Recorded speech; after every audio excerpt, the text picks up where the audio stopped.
Hey Minecraft fans, ever wanted to use that classic Minecraft villager sound in your own videos? Yeah, that one.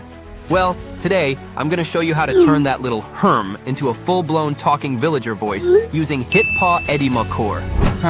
It's easy. Very fun.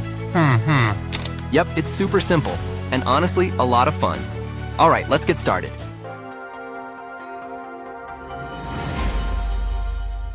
First step is to open up HitPaw Edimakor on your computer. If you don't have it yet, no worries. You can grab it from the link down below. Once you've got it installed, just hit New Project to get started. Next, let's bring in that villager noise. Import the sound clip and drag it onto the timeline. Give it a quick listen to make sure it sounds right. Now, since it's super short, we'll need to stretch it out a bit for the voice cloning to work. Just copy and paste the clip a few times until it's around 30 to 40 seconds long. When you're done, hit export and save it as an MP3 file. We'll use this file to clone the villager voice in the next step. All right, now let's clone that voice. Go to the audio tab and click text to speech. Scroll down to the My Voice section and hit clone. Then click import audio file and upload the audio you just saved.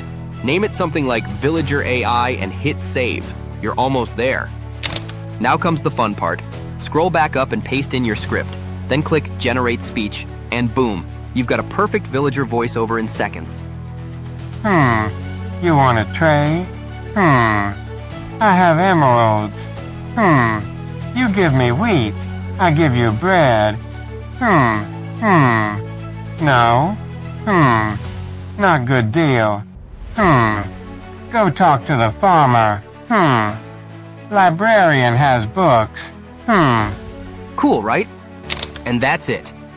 You now have your very own Minecraft villager voice, ready to use in your YouTube videos, memes, or whatever else you can dream up. If you found this helpful, hit that like button, subscribe, and smash the bell icon, so you don't miss the next tutorial. Thanks for watching, and see you in the next one.